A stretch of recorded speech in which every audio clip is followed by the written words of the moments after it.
Welcome to the Moon Baby Magic Podcast, a space to honor women's rites of passage stories. From menarche to menopause, the initiations of womanhood all live within our wombs. We are here to reclaim the sacredness of all of them. I'm your host, Natalie Elliott, birth keeper and women's coach specializing in womb wellness and hormonal healing. Ready for slow and sacred storytelling? Let's dive in.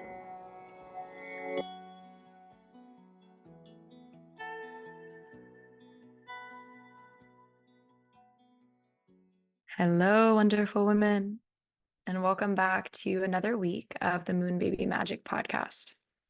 Before we dive into the wonderful woman who is sharing her story today, I want to share with you a little bit about what's going on over in my realm. So some of you might already know and might already be dancing to them, but I've released 4 playlists for you all for free. The playlists are each dedicated to one of your inner archetypes' inner seasons: the maiden, the follicular phase in the spring, the mother, the ovulatory phase, and the summer, the sorceress, the luteal phase, and autumn, and the crone, the winter, your menstrual phase. These playlists are my gift to you, as playlist is a love language and zone of genius for me. So you can find the link to download those playlists for free at the bottom of this episode. And remember that if you need deeper support and would like to work one-on-one with me, that link is always at the bottom of the episode too. All right, so today we have my sweet sister, Alex Dall, on the podcast today. Alex is a fellow Blood Mystery School graduate, woman of the womb, and a talented herbalist. One thing I love about Alex, though there are many, is her big open heart that is committed to vulnerability and to truth. In this episode, Alex and I dive deep into the challenges and magic of the luteal phase, realm of your inner sorceress, and Alex's story, which is one of learning to choose herself and claim her own timing after years of just simply following along. You're going to both laugh and cry with this one. You'll love it. Let's dive in. Okay, welcome, Alex. I'm so excited that you're here. Hello. This is really fun. I know you're the first interview I have that's someone who participated in the same round of Blood Mystery School with me, which I know was a really big initiation for both of us into this work, for ourselves and for our communities. And yeah, I'm just really excited about the conversation we're going to have since we share so much of the same language from that. So yeah, the first question I just want to ask you is, what phase of life are you in? The maiden, the mother, the sorceress, or the crone? I believe that while I don't have physical children, that I'm entering into motherhood Mm. and leaving the maiden behind. And I feel that because I just feel more rooted into who I am. So Yeah, yeah, I totally see that in you too. I just talked to Paula about this, my friend who I've had on the podcast, and she shared similarly that even though she doesn't have children yet, she feels in the mother phase. And for her, it started kind of at about age 30, which I know Nancy talked about in Blood Mystery School, that it's usually around your Saturn return that shift happens. Was that true for you? yeah, I believe that's true for me. I mean, I'm 36 now, so I'm like mid 30s, if you will. Mm-hmm. I've always felt, I think, even from the beginning of my menarche, when I first got it, like a little bit behind because I got it so late. So I feel like I've always kind of, that story came with me as like I was always catching up. Mm-hmm. So I guess to be in my mid 30s now and feeling like I'm entering into the cusp of motherhood is true for me. The other indicator that I kind of feel aligns is that for the longest time, I would, let me make sure I'm getting this right. I would ovulate on the full moon and bleed on the new moon. And that recently has switched for me. And so that makes me feel like I'm more open to receiving. Mm, And so that feels like a big energetic shift for me. mm.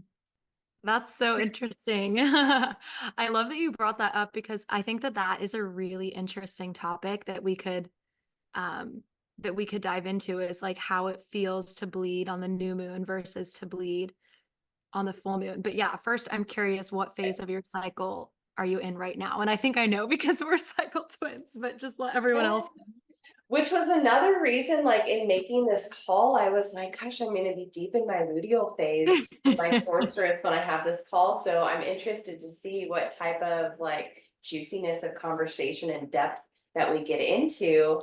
Because like I said, I think I'm about to have my period on Monday or Tuesday. So I'm like maybe day 24 Mm, at this stage of the game, maybe day 25. So just kind of getting rid of, but currently it's like any last things that I want to button up and get rid of some of that excess energy, so that I can finally like kind of cocoon is where I'm at, where it mm. feels like movement wise. I totally feel you. Yeah, it's such a beautiful, the luteal phase after ovulation for anyone who's listening. And that's associated with this archetype of the sorceress who really is like quite edgy. Yeah. And she is, I've heard her described as the truth teller. And it is a big energy to hold. I know Alex, you sent me like a song on Spotify the other day, and you're like, swaying my hips in this phase of the cycle. And I'm like, oh yeah, girl, because Yeah. I just need to move my body so much. And I'm in this phase too right now, about to bleed in a couple days. And yeah, there's so much energy that needs to be moved. And so I find myself wanting to sing and wanting to dance. And my normal morning yoga practice has been switched out for dancing. And yeah, the energy just needs to move so that we can cocoon in the menstrual phase? Yes. I even thought about that. I was like, how cool would that be if we started the podcast and we were dancing? Like that just feels so significant to what like my body like wants to be doing. Like I just need to move to let things breathe. You know what I mean? To come up Yeah. and what we did the blood mystery school together and I think I came into women's health and my own health maybe around age 31 or something like that. So I mean, I've been doing this work for 5 years. And what I've come to really love about the sorceress is I used to really not like this part of my cycle because I wasn't, happy all the time. And, maybe outwardly showing people that like being accommodating. Mm, And it really took me out of um I guess alignment with who I am and where I'm actually at energetically wise and how out I really want to be in the world. And so what's been really nice is learning about through the blood mystery school about the sorceress and using that in my advantage in daily conversations, even using, the sorceress confidence to have conversations that are tough, but they're mm, truthful. And so like it's really nice during this space to know that I have that advantage um in my backpack, if you will. You know what I mean? In my yeah. womb, honestly. That's where it's Yes. located.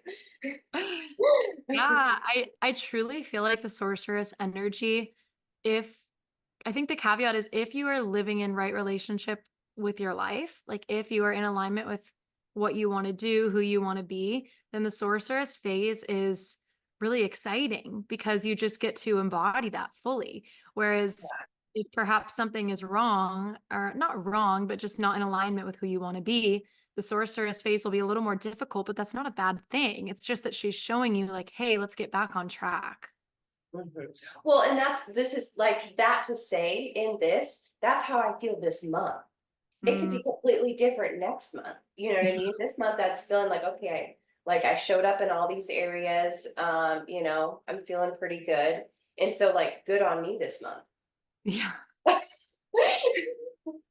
even if it's like not, you know, I don't want to say like good on me, not every month, but good on me, I suppose, if you will.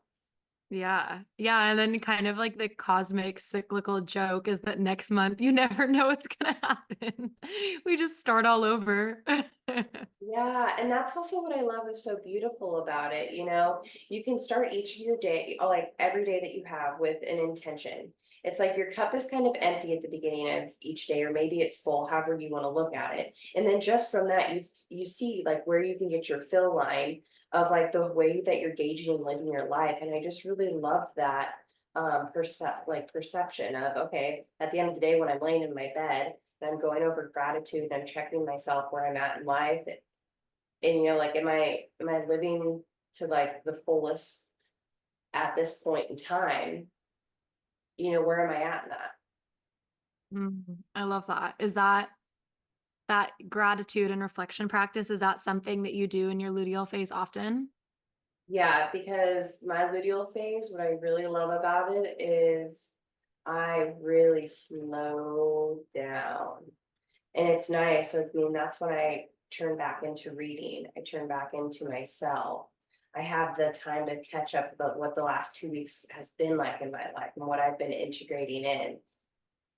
And so, yeah, I just really love and appreciate the slowness of the luteal phase. And just, if you're offered to do something with somebody, you're just like, no, I'm good. I love that. Yeah, it's such an invitation into being exactly who you are and doing exactly what you want to do and not doing what you don't. Totally.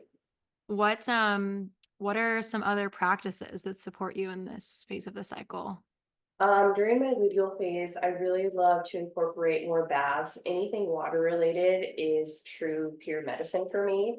And then, along with water medicine, I really love just instrumental music. So listening to that is really good for me. And I more incorporate movement. I'll have more of a steady yoga flow. I'm more rolling out the body. I'm more breathing in and opening up areas of where maybe tension has laid throughout the month. So for me, it's a real slowing. And what's really nice is I'm grateful to have a partner who really supports me in this phase by like cooking. Um, and so it's really nice to be nourished in that way from him so that I can take a step back and just lay on the couch. Since Mm, it's something that I'm teaching myself, it's a practice. mm. Yeah, I love that. Such good practices. I find myself really drawn to water in this phase as well, which makes sense because as we learned in Blood Mystery School, that is the element associated with this archetype. And I also feel like, water is so associated with emotions, and that's really this archetype's genius is just like feeling. I made up this, I think I shared this with you at Matriarch Rising. I kind of had this little realization that the maiden, um, the maiden thinks, the mother does, the sorceress feels, and the crone just is, just bees. Oh, I And love that. yeah, it feels like what all of their superpowers are. And so in this phase, I do find myself even just yesterday, oh my gosh, I just had this big emotional release. And then I jumped in the pool and just enjoyed like floating in the water. And then I took a shower, and the hot shower, like the heat and the water, it just such medicine for this phase of the cycle. Yeah. And I really also love turning to journaling because I also find that I get most clarity for conflict or confusion that I'm having during this phase. It becomes Mm-hmm. very clear what the route that needs to be taken. Mm-hmm. Yeah, it's really a time of honesty. I remember too, Nancy talked about how the rose-colored glasses that you had for the first phase of the cycle are just ripped off. Yeah. Uh, yeah, Yeah, yeah. this has been such a rich month, coming back from Matriarch Rising. That was such a different year for me. Um, I mean, every year is just really different and fulfilling in different ways. But then just settling back into life, and just in like taking the pieces and bringing them back home with me. Like it just doesn't have to be something that I do once a year. You know what I Yeah. mean? Yeah, I love that. Yeah. Well, I'd like to switch gears a little bit and take you back in time and just ask you to tell me about your first bleed, your menarche. Mm. So I've been reflecting on this quite a bit this week, my first bleed, and it kind of reminds me of, the first time that we had the conversation in middle school about, you're gonna get your period. And I remember like coming home, and at the time I lived with my grandma and my dad. And so I told my grandma, like, I'm gonna be getting my period. It's coming. So she like went out to the store and got me pads, and we put them in the bathroom, and they sat there for years. I mean, what, that was sixth grade, and I probably didn't get my cycle until I was in ninth grade, which I think by the time I got my cycle, excuse me, we're always in cycle, but by the time I experienced my first bleed, I believe I was a freshman. And it brought a lot of confusion. So it was very interesting to me that at first I was excited to receive my menstrual cycle and become a woman. And then when it happened, I almost felt like that was not supposed to be happening to me. Mm. And I had some shame about it. And those, I mean, that pad, those big old pads she bought me, bless her, was a quite a big package. So I was able to hide that for a couple months. And I've been sitting with that this week of, why did I feel the need to do that? Something that all women go through. And then I remember when I had to tell my grandma when I went through all those pads that I needed more, like I had a lot of shame around it, like having to ask for that, because that Mm. wasn't supposed to be happening, even though we'd taken this class and that had been talked to with us in sixth grade. And all the women around me, they were, you're in the locker room and they've got their training bras on, and they've got their tampons. And so there's all this talk going around you, but then like that's not happening for you. Mm. So it's like I even remember coming home and being like, well, the girls are wearing bras in the locker room. I guess that's what I'm supposed to be doing. Or, Mm. like I feel like that it always comes back to this thought of like, is that what I'm supposed to be doing? Mm. You know? So yeah, a little tenderness there. Yeah, it's interesting just to kind of hear the thread of you felt perhaps left out for not having your bleed yet. And then once you got it, there was also this feeling, it was almost like I should have it. And then once you have it, like, oh, well, I I'm so shouldn't. far behind. Yeah. So was that it? It felt like a little bit shameful that it took so long for your bleed to come. Was that the feeling?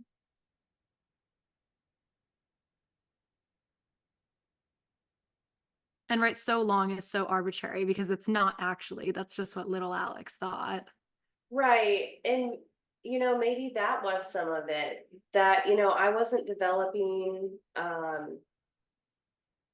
like I didn't have big breasts, or and not that, but like in my mind at that time, that was like development, or Mhm. I wasn't getting, like I didn't have hair in like under my armpits and stuff like that. So I guess I just kind of felt like a little behind in like coming into womanhood. And I Mhm. really wasn't, it's not a secret that a lot of us weren't talked to about it, or, given certain things, but I learned from like the girls that were in the locker room, honestly. Mhm. Mhm. Yeah. Yeah, I'm curious, like, were you talking to anyone about this at the time? Like about how you hadn't started and asking questions to like your mom or your friends or anyone in your life, or was it more of an internal struggle? it was more of an internal struggle because when I reflected back on that, I wasn't asking any questions. Just like, oh, or if I was, it was like, oh, you'll get it when it's your turn, you know, kind of ordeal. Mm, Like mm, someday it'll happen for you. mm. I know yeah, it's interesting to just reflect on these stories that we hold and what we don't say because we have internalized shame, which it's almost like, wow, that really comes in so quickly. Oh, I can't talk about this. Oh, I can't ask for more pads because I ran out. This shame that just kind of comes with the culture and um also the lack of space holding that there is for girls as they enter into this rite of passage, because you probably would have benefited from someone just like listening to you talk about how you felt behind and how you wanted this. And you know, Yep. yeah, there's not a lot of space holding that happens. And so yeah, I just want to send little Alex a hug and sit and listen to her talk. Yeah. And I believe that's what I've been doing a lot this week, you know, while you invited me here, it was also really great medicine to get to sit with myself in another way. So like I'm really grateful for that as well, because it's allowed me to tease out some of the other parts that, you know, thoughts that I had, things that happened, you know, just like those types of things that we go through as we make our way towards womanhood into, you know, maybe what I dream of and going back and just like loving myself there. Yeah.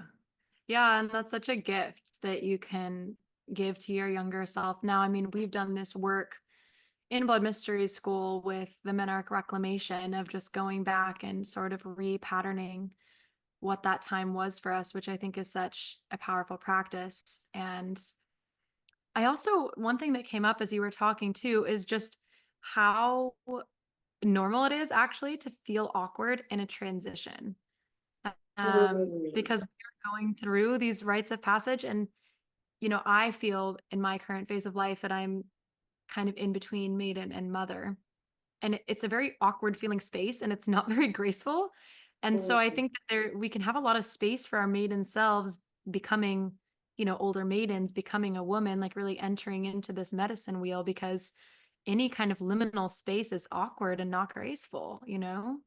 Well, it just reminds me of like the change of seasons, right? You know, we dance towards fall, we dance towards summer, we dance towards fall, we dance towards summer till we ultimately make the transition into the next season. And then it's clear where you're at. So I love that you name it, you know, the spiral that we're walking through. Mm, yeah. So yeah, I felt a little late to the party there. I mean, I was late to get at training bras. I wasn't up on the game of shaving. So it was like a lot of learning, but it wasn't, I didn't ever feel like it was like I remember one time being in the car with my aunt and my cousin, and I was wearing a tank top and I must have had like my arms up and I had started, you know, becoming a woman, and only at that time, only one of my armpits grew hair. And it, and so I remember I had my arm up and they were both like, ew, gross, you should shave your armpit. And I remember feeling like humiliated, Ew. like, I don't remember how old I was, but like, where do I get a razor? How do I do it? Can somebody walk with me? Like, I just felt like, oh, okay, Mm. sorry. Oh, that's so interesting that you bring that up because, you know, as I've been interviewing people, we're kind of uncovering all these, you know, it's like a rite of passage happens, whether it's marked or not. And so sometimes the rites of passage become kind of warped because our actual rite of passage, our first bleed, isn't honored with reverence. And so I feel like on this podcast, we've been uncovering these warped rites of passage, one of which being birth control. But we haven't yet talked about the warped rite of passage of shaving. Yeah, shaving was so big because the thing about it for me was I lived with my dad. and my grandma. I mean, she wasn't shaving. Okay. And my dad obviously felt like I shouldn't be. But then I would go to my mom's and my mom's like, you should shave. And Mm, so then I always kind of had this inner confliction, wanting to please my dad because I was with him a majority of the time, but also like, this is my mother, you know what I mean? You only get one mom, and mm, she's here to teach you all these things. And yet I had this inner confliction of like really wanting to listen to my dad and also like really wanting to learn these things from my mom. mm. So Right. that's where the leg shaving stuff also came in too. You know, do you shave your legs? Do you not shave your legs?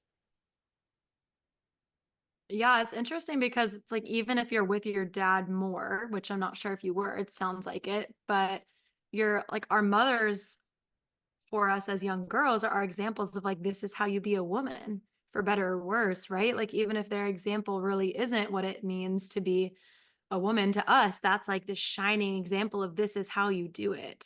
And so especially for someone like you who like a self-described late bloomer, you're feeling like, oh, I want to be a woman so badly, you're going to be like, well, what does my mom do? Yeah. And what was she doing? I mean, she was trimming her like arm hair. She was trimming, her underarm hair. She was shaving her yoni, and she was shaving her legs and her big toe. Let's not forget that big toe. Oh my gosh, the big Um, toe hair. I remember that. Let me check. Let me check. and Yeah, I still have big toe hairs. the amount of work that is wrapped up in our hair, and that like equaling to what, cleanliness, Mm. or like if I'm shaved, I'm going to be more presentable to like maybe a boy wanting to be with me.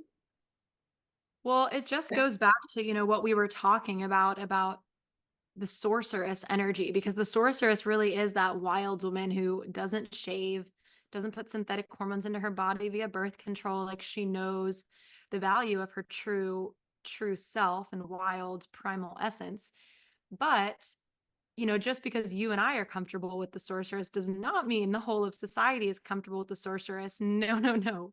The whole of society is comfortable with maidenhood, and what does a maiden look like? A young maiden, she doesn't have body hair.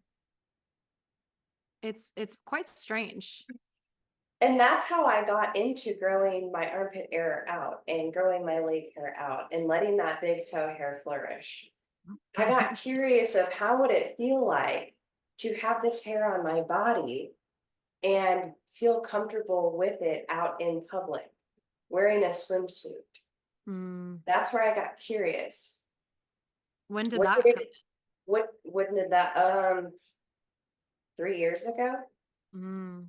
Yeah. 3 years ago, 4 years ago, I started doing that.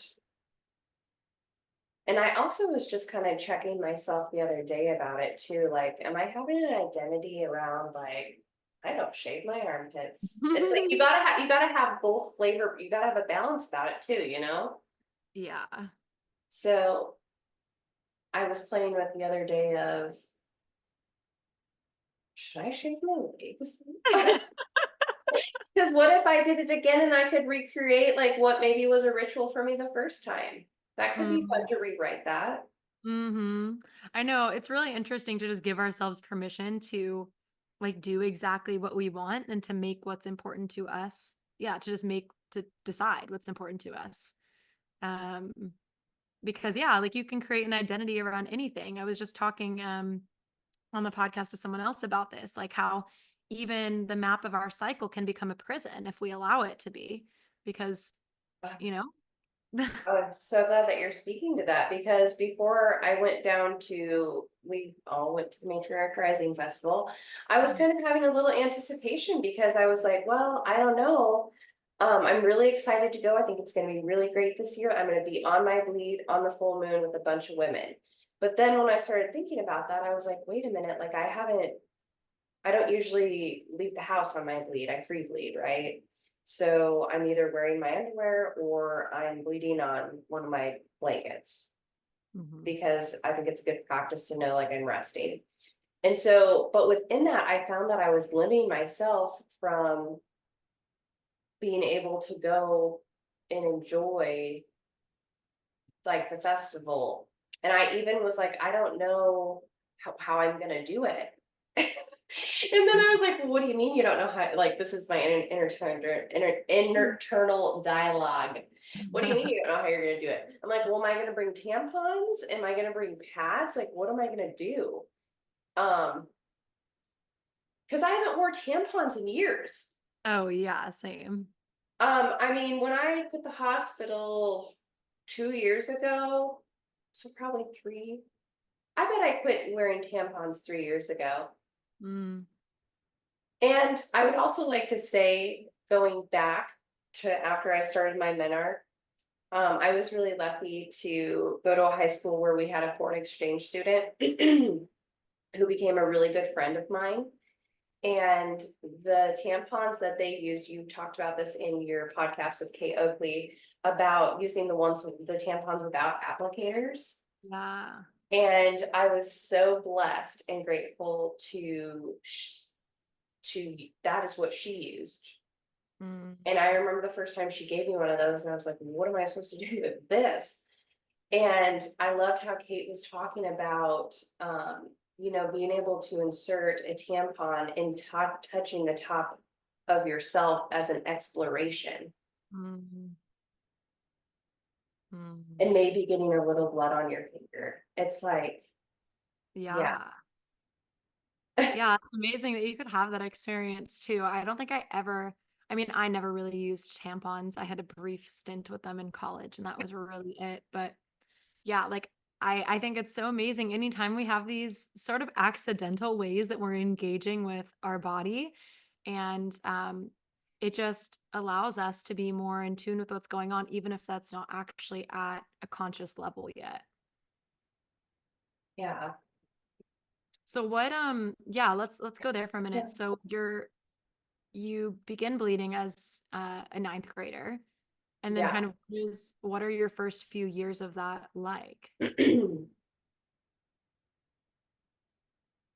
I mean, I don't really recall besides like I got my period monthly. There was nothing out of like the norm that I experienced. I definitely wasn't going to the doctor. Nobody was taking me to the doctor to get any type of physicals or anything like that. So bless up for that. That's great. In retrospect, you know what I mean? Like that's good. Um, and then I graduated and I went to college and I um that's where I had my first bout with like birth control. Um, Mm.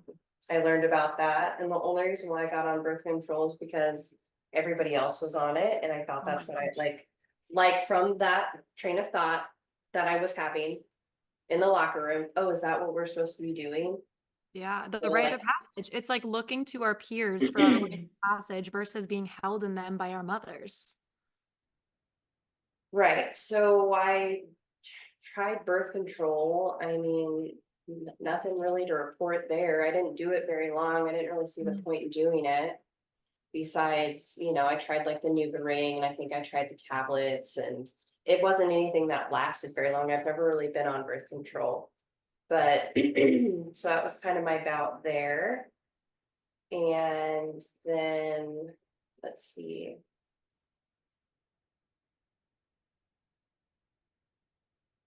Yeah, just kind of like having some tenderness about the way the woman I am now, I navigated a lot different than what I was then, but it's like I didn't know what I know now. Like I remember the first time I had sex, like I just had sex to have sex because I was like 19 and I was tired of people asking me about it. Mm. Like everybody my age was doing that. I was So a it late was kind bloomer of on that like, front too. huh? I was a late bloomer on that front too, but I got you beat. I was 21. Good on you. But yeah, I just kind of makes me sad, like the reasoning that it was just like, oh, just doing it to do it, you Yeah. know? Yeah. So I I mean, think it about is like that. it's allowed to be sad. And yeah, you're allowed to have tenderness about it because it is, again, like I keep saying this, but it's again like these warped rites of passage. Like, well, now, so first I've got to put a tampon in, right? That's the first thing. And then, okay, now I'm supposed to shave, I guess. And oh, everyone's on birth control. I guess to be a woman, you've got to get on birth control because that means you're really mature. And oh, well, if you're on birth control, like that means you can have sex. And that's what the girls are doing. So I guess I should do that just so that I can fit in. And right, like we don't want to stand out at that phase. We don't want to stand out. We want to be like the other girls. Right. So then we like what they're all conversating about, like I have something to add to that conversation because like I'm doing it now too. And it's also like in a way a survival mechanism because on a primal level, like it is safer to fit in. It is safer for our nervous systems to fit in. And so if we can relate to the other girls, then we have a crew and we're safe, you know? And so I Mhm. guess it's an interesting thing to think about is like how, yeah, like how we can relate in that phase of life without it being like, oh, I need to fit in so much. Yeah. I just think that, during that time you know, now as I reflect back, like I said, I'm 36 now, and I reflect back, I think my 20s were really just, or, end of teenager coming into 20s is just really a time of self-discovery on so many different levels, and there's Mhm. no like doing it right. And so Yeah. it's like I really hold myself tenderly and with love instead of having, shame. Because Yeah. that's gonna come anyways, and like that's so isolating Yeah. Yeah. and No, limiting. I love that. Like going back and giving your younger self a big hug because that's probably what she needed. Yeah. I know. Like our younger selves, and they need so much love. Reminds me So too, like much. of just Nancy talked about this in Blood Mystery School, really, is that these young girls, they are looking for containment in a way. Like they're Mhm. looking for We talked someone about this. to hold them. Yeah. And so when that's not, when their mom isn't available for that, which we all have our own experiences, set of experiences that leads us to be available to certain conversations or not. And so if we grow up with a mother who's not available for conversations around menstruation, around birth control, around sex, around body hair and body image, then naturally we're going to look for someone else to give us the example for that. And our peers, this is what Nancy said, is like our peers, they can't hold that space for us, but Mhm. we turn to them. Right. And yeah, I think it's just it's a great reason to be doing your own inner work as a woman because if one day you have a daughter, you want to be able to hold that space for the conversations. Yeah. Mm. So, okay. That's really, really good. Yeah. Yeah, and I just yeah, honor you so much for sharing these stories so vulnerably because I just know that so many women can relate. So, take me to the next step. You after this experience of yeah, like having your first time having sex not being really what a sacred moment like you perhaps wanted it to be, did you realize that that was happening? Like did it take some time to realize, oh, maybe that wasn't right, or what was that like? Yeah, and it immediately felt like no, like a Mm. clenching in the body, Mm. like that wasn't the right thing. Yeah. Hmm. So yeah. Yeah. And it's interesting to reflect on this, I'm sure, like where you are now in your life.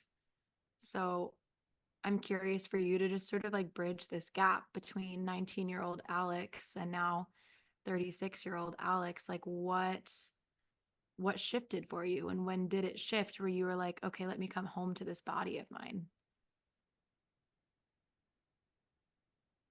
And maybe it was a few moments or maybe it was one big one, but yeah, take me through that.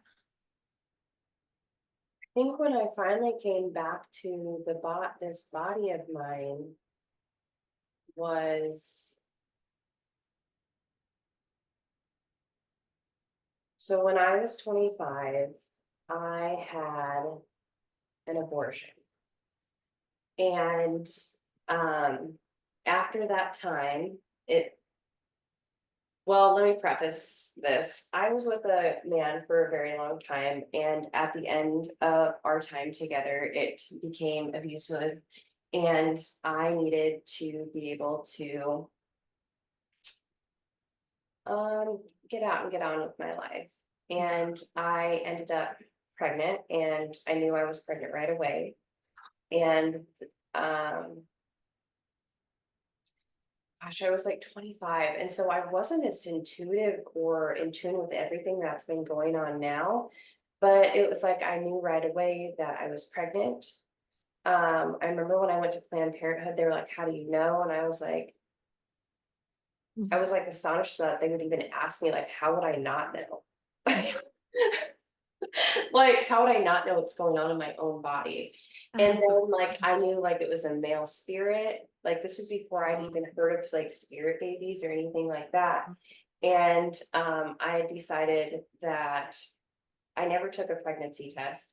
And, but I decided that I was gonna go through with, um it wasn't a safe time and place for me to welcome in that spirit. And so Yeah, I of had to course. send it on its way, and knowing that we would meet again later in life, given the chance, like I felt like that would come back to me. So two things in that. I am an herbalist now, and knowing what I know now, like I wish that I would have had the herbal knowledge that I have to know that I could have taken Queen Anne's lace and had an intention that, right now is not a good time. Like life is obviously powerful. We know that. But then I don't want to say like, then I wouldn't have had to go through all that. That served its purpose for me. But I'm saying I could have walked with it differently.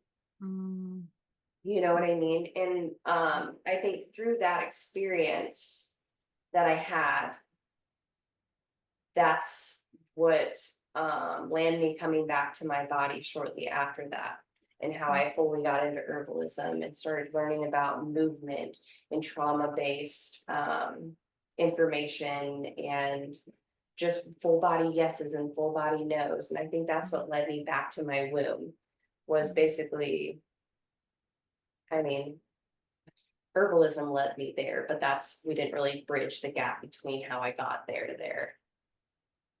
mm. No, it's really, yeah. I mean, first, I just want to say I'm so sorry for anytime I hear a woman was in an abusive relationship. Yeah, my heart just hurts. And so, yeah, I'm just so sorry. And also so amazed by your capacity to choose yourself and get out, and to have the clarity of your full body no of that baby boy spirit at that time. And it just really shows me like how in tune we are as women, even if we don't have the language for this stuff yet. It's, Yes.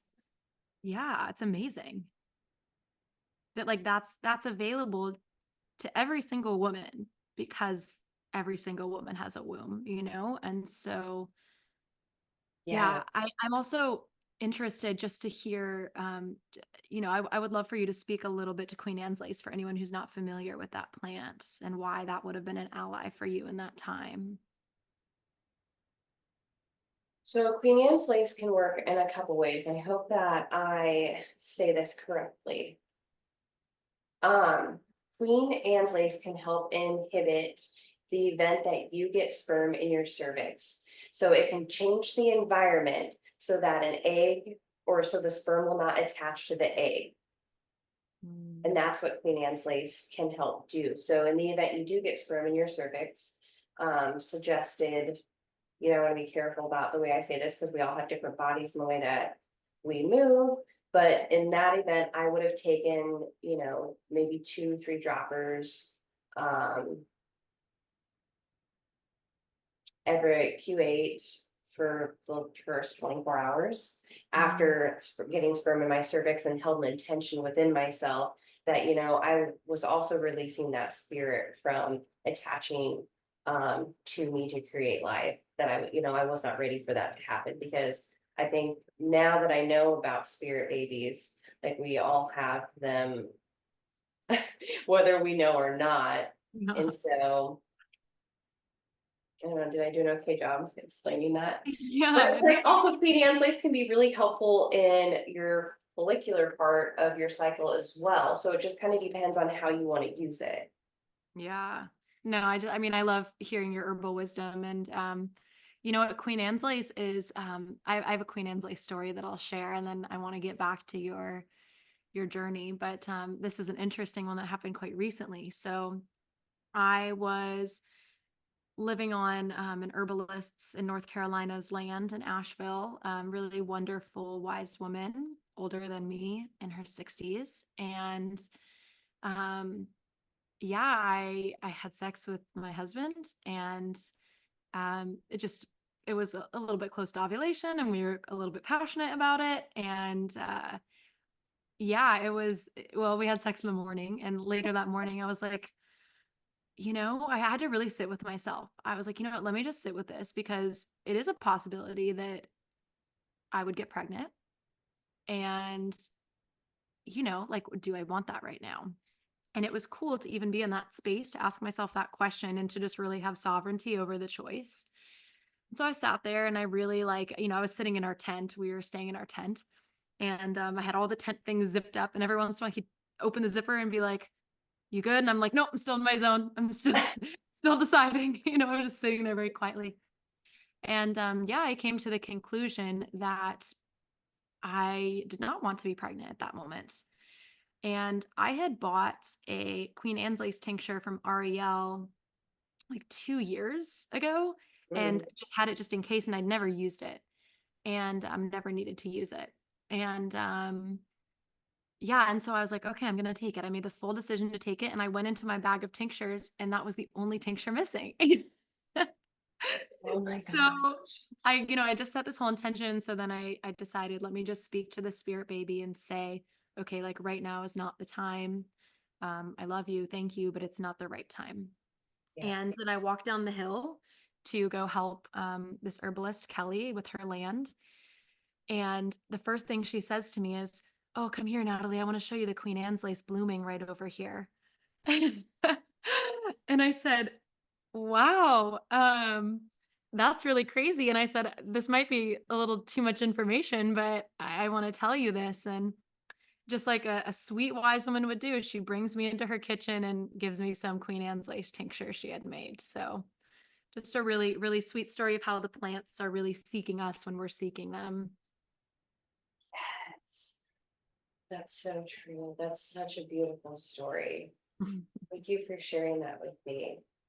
And of course, like we are nature, so it felt the reach for you. So it's no, I don't know, like of course that happened. I'm just like I in know. awe of that story. I love hearing plant stories like that. And what Yeah, it was, coincide with your life, if that wasn't a sign for you and what you called in, like that's great. yeah, super, super magical, mystical. And of course, yeah. Okay, take me back to Alex's story. So, yeah, you shared a little bit about coming back to your body, and it's amazing too, I know that that is a really challenging path, is walking the path of releasing a pregnancy. Mm. Um, and I also think it's interesting that these womb initiations really are what bring us home to our body. So yeah, what did you learn about yourself from there? I think that was my first dose of like what expansion could be like in my life. And that's what that brought me. And it gave me the courage to officially leave that relationship and start anew. And that's how I took at it. While I was, I birthed a new life for myself from that. Um, yeah. So What was that new life? that new life looked like, for the next 2 years, I lived on my own. I lived with sisters in different parts of towns. I really started to dive into who I was. I believe I started going to like therapy, learning about myself. I started looking at my lifestyle, changing the way that I was living, what I was consuming, putting in my body, my belief systems, and everything just began to expand for me at that time. So then what did I do? I just want to share this image that's coming up for me as you're speaking. It's like, you cleared this pregnancy from your body, you released this pregnancy and in a way that is clearing your womb. And it's Yeah. almost like, you cleared out all the stuff that wasn't you anymore. And all of a sudden, this like, our womb is our center of us, our creativity, like who we are. It's like you created all this space for you to discover that. It's so beautiful. Well, and I really appreciate you giving me that reflection back because I don't really speak about this too frequently. Mostly because for a long time I had shame about it. Mm, And then, I did some work around the release and what it meant for my life and how it helped propel me forward. And ultimately, I landed that I felt like it was the right thing for me, or it wouldn't have been such a full body yes to do it, you know. Um, and I didn't like hold myself. I don't want to say accountable. Of course, I was accountable, but I didn't regret. Like it just happened as it needed to be. Like things happened as they needed to be happening for me. mhm, mm, So it was a really challenging time. The release was very, very powerful sensations. Mostly went on, like it was Thanksgiving. So I went to Thanksgiving dinner, acted like everything was fine. oh It's gosh. just like I just like when I reflect back, I'm like, man, why didn't I just stay home and just take care of myself? Mm. Yeah, I mean, you probably didn't know. Like you I didn't have didn't. that blueprint for caring for yourself in these times of um yeah, like transition. And it almost, anytime we're releasing a pregnancy, it's a birth and it's a postpartum, and you I probably just didn't have loved the language. that you wrote that on, I'm sorry to interrupt you, but I love that you wrote that on your the thing that you sent me. Like Mm, even if it's an abortion, it's still a birth and a postpartum. mhm. Mm. Yeah. And I hadn't like thought about it from that perspective before, that I have had life in this womb, and it's honestly been part of like, I'm on a motherhood journey. I don't know if you know that, of like, I really want to be called into motherhood, but I also want to call in motherhood. So I've been Mm, really intentional about walking into that because I feel like it's the greatest thing that I'll ever get to do, mm. I right? just love that. Um, Yeah, so What does that look like for you? What's that path been so far?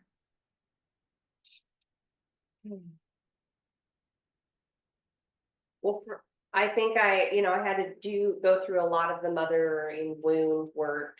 That there's still I think going to be pieces that flare up, and then a part of it, as I was doing that journey, I also realized like I've actually always been a mother. I think as women we're just naturally nurturing.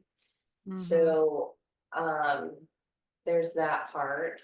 And the other part is I was like putting so much pressure on myself because I'm like 36. And at the time I was working in the hospital. And it's like, oh, you're in your 30s. You've been with your partner for so long. And it was just feeling like a lot of pressure to like figure it out like I needed to make a decision right away. And I've been able to give my space and let it happen more organically. Because what I don't want to do is I don't want to be pushed into something that like I'm not ready for.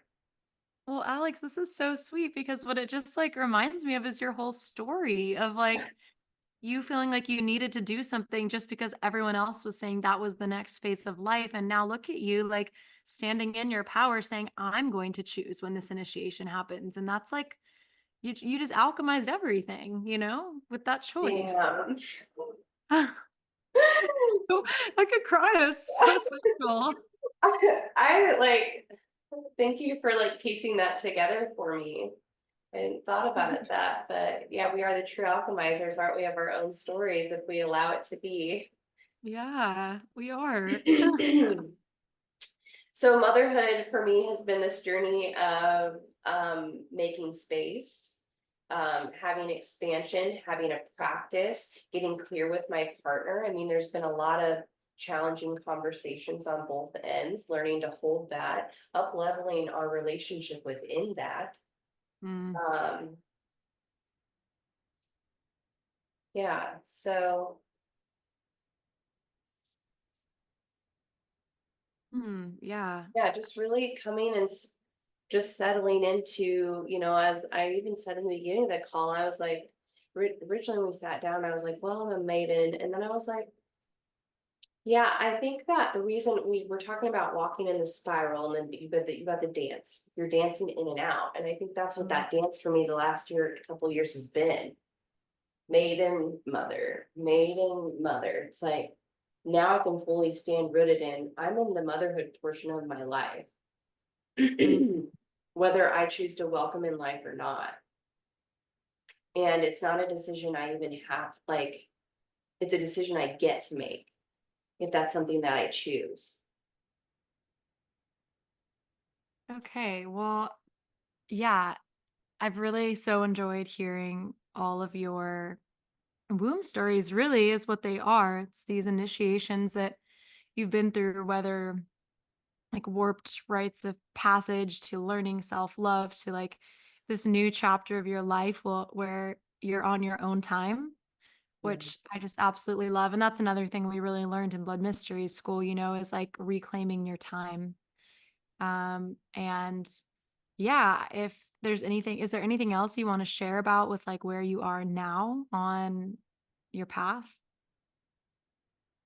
No, I don't think so. That feels pretty complete for me. Yeah, it's amazing. Well, I would love to ask you what I've been asking everyone, which is if there is a piece of womb wisdom that you'd like to leave the women here listening who have been, yeah, listening to your story.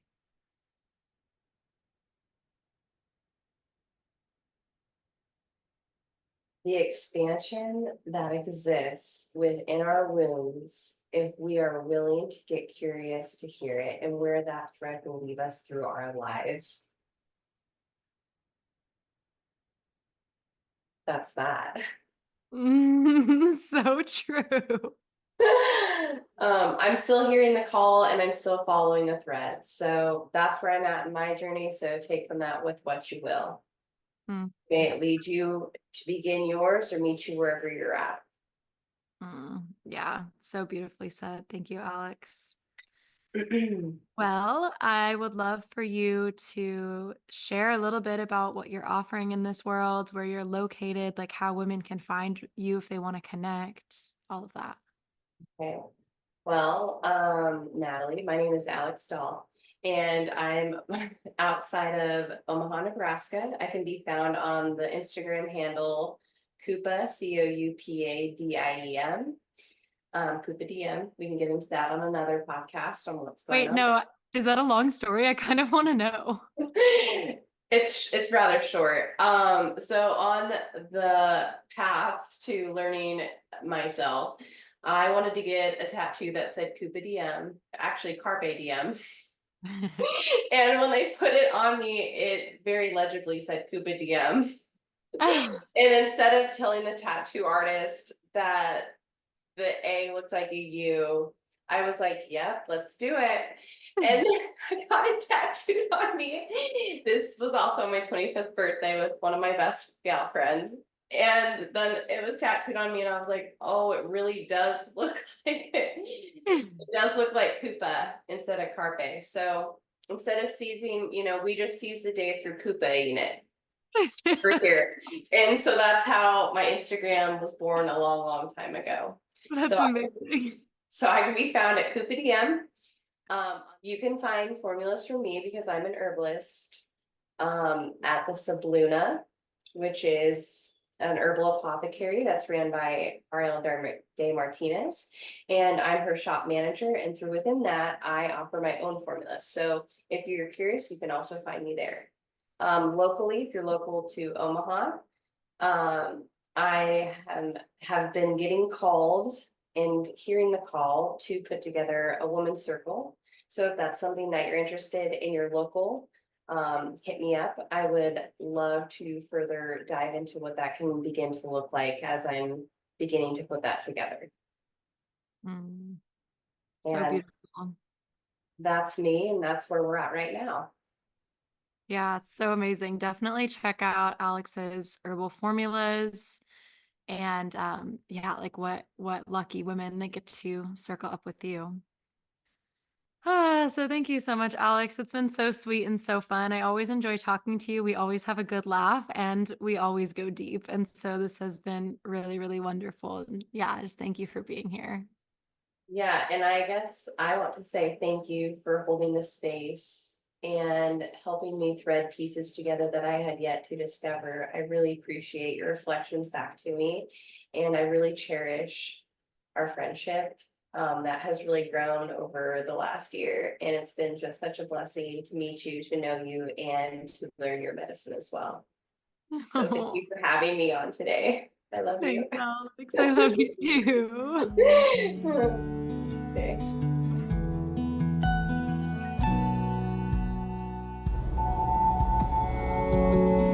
Thank you for tuning in to the wisdom of the womb today. It's truly an honor to bring these stories forward, and it would mean so much to me if you'd rate and review this podcast so that it can reach even more women. If you're looking for deeper support, you can find the link to book a one-on-one virtual session in the show notes. See you next week.